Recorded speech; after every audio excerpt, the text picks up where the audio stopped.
ये सब मोदी जी के नाम से संविधान हो जाए, तुम सारा देश मोदी जी के नाम से हो जाए। और संविधान बदल के ये चाहते होंगे कि उसमें लिख दिया जाए कि भाई जब तक श्री नरेंद्र मोदी जी जीवित रहेंगे देश के प्रधानमंत्री बने रहेंगे, ये नहीं चाहते होंगे। और क्या चाहेंगे? भारतीय जनता पार्टी अति पिछड़ों की विरोधी पार्टी है, गरीबों की विरोधी पार्टी है।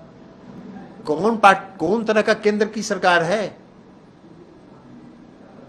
जो दिन में करती है कुछ एफिडेविट और शाम में कुछ एफिडेविट करती है, और शाम में जो एफिडेविट करती है उसमें सिर्फ पैरा 5 डिलीट करती है, और उसके ऊपर में जो लिखा हुआ है कि सिर्फ गणना कर जाती है, जनगणना कराने का अधिकार सिर्फ केंद्र सरकार का है।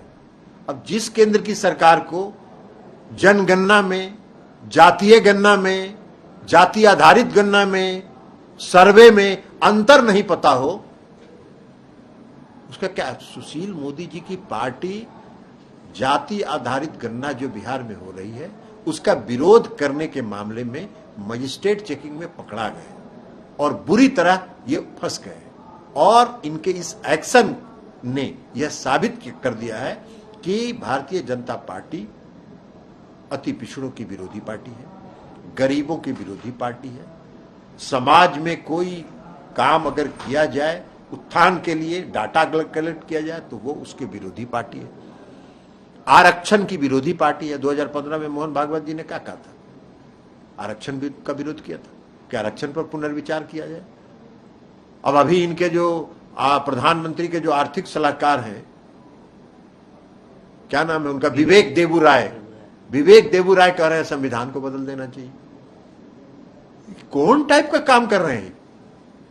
जो बाबा साहब भीमराव अंबेडकर ने जो संविधान बनाया उसको भी बदलने की बात कर रहे हैं। ये सब मोदी जी के नाम से संविधान हो जाए, तुम सारा देश मोदी जी के नाम से हो जाए। और संविधान बदल के ये चाहते होंगे कि उसमें लिख दिया जाए कि भाई जब तक श्री नरेंद्र मोदी जी जीवित रहेंगे देश के प्रधानमंत्री बने रहेंगे, ये नहीं चाहते होंगे। और क्या चाहेंगे?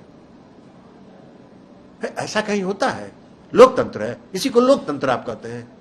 ये लोकतंत्र को समाप्त करना चाहते हैं, ये समाज में सामाजिक सद्भाव को खराब करना चाहते हैं, ये समाज में सांप्रदायिक सद्भाव को खराब करना चाहते हैं, धार्मिक उन्माद फैला रहे हैं। सुबह से शाम तक मीडिया में देखते रहिए, धार्मिक उन्माद फैलाने का समाचार चलता रहे। तो ये सब धंधा ये करते रहे। देश की जनता अब इन पर कोई भरोसा नहीं करती है। देश की जनता को मालूम है कि आपको करना कुछ नहीं है, प्रवचन देना है, देश की जनता की भावना भड़काना है, भावना भड़का के वोट लेना है, अब 5 साल आनंद करना है। सर, क्या कारण है कि इंडिया की जो बैठक है उसी दिन एनडीए ने भी अपनी बैठक रख दी? वहां हताशा, घबराहट, परेशानी, सत्ता जाने का डर, और क्या हो सकता है? आज तक कभी नरेंद्र मोदी जी 9 साल हो गया ना उनको प्रधानमंत्री हुए 10वां साल जा रहा है, कभी एनडीए का मीटिंग बुलाए थे? कभी एनडीए का मीटिंग नहीं बुलाए थे। एनडीए का मीटिंग पहला बार वो तब बुलाए जब बंगलोर में हम लोग की मीटिंग हो रही थी, और उसमें भी कौन कौन नॉर्थ ईस्ट का 10-15 पार्टी नॉर्थ ईस्ट का लाके जमा कर लिए, जिसका ना कोई संसद में प्रतिनिधित्व है, ना विधानसभा में प्रतिनिधित्व है। ऐसा भी पार्टी है जो निबंधित पार्टी भी नहीं है, कागजी पार्टी है, तो सबको बुला के जमा कर रहे हैं। ये क्या है? हताश है, घबराहट में है। एनडीए की बैठक होती थी जब आदरणीय अटल बिहारी वाजपेयी जी देश के प्रधानमंत्री थे, जब श्रद्धेय अडवाणी जी भारतीय जनता पार्टी के नेता थे, जब श्रद्धेय मुरली मनोहर जोशी जी भारतीय जनता पार्टी के नेता थे, हम सबों के नेता आदरणीय जॉर्ज फर्नांडिस साहब एनडीए के उस समय कन्वेनर थे, और नियमित हर 3 महीने पर एनडीए की बैठक होती थी। सभी दलों के नेताओं को बुलाया जाता था, सभी दलों के नेताओं से विचार विमर्श होता था, और तब कार्यक्रम बनते थे। इनको क्या मतलब है? 2014 से लेके और 2023 तक कोई मीटिंग नहीं हुआ। जब 2023 में बंगलोर में मीटिंग शुरू हुआ तो इनको एनडीए याद आया। अब एनडीए में बचा कौन है? कौन पार्टी एनडीए में बचा हुआ है? सबको तो अपमानित करके भगा चुके। तो जो नेता देखिए, इस देश में अहंकार का कोई इलाज नहीं है। अहंकार आदमी का सबसे बड़ा व्यक्तित्व का दुश्मन होता है। 2014 से लेकर 2023 तक कोई एनडीए की बैठक नहीं हुई। हम भी 2019 से पार्लियामेंट के मेंबर हैं।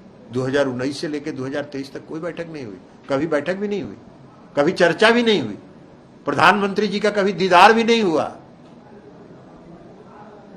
तो अब ये घबराहट में है, परेशानी में है, सत्ता जाने का डर सता रहा है, तो क्या करिएगा, मीटिंग करते रहे। अब सांप घुस गया बिल में तो डंडा पीटने से क्या होगा, जब सत्ता जाने का डर हो गया, तय हो गया, तो आप पीटते रहिए। सर गैस के दाम जिस तरह से कम किए गए, बीजेपी बोल यह भी INDIA गठबंधन बनने का परिणाम है, और यह भी उनके हताशा का परिचायक है। इतना दिन से गैस का दाम क्यों नहीं कम कर रहे थे, आज बढ़ा है क्या? हर महीने बढ़ रहा था, तो अभी तक दिखाई नहीं पड़ा था हमको। उज्ज्वला योजना में जितना गैस का सिलेंडर बांटे हैं जिन जिन घरों में, कभी सर्वे कराया इन्होंने? 95% घरों में आज भी गैस का सिलेंडर रिफिल नहीं होता है, क्योंकि गैस का दाम इतना हो गया, गरीब आदमी कहां से खरीदेगा।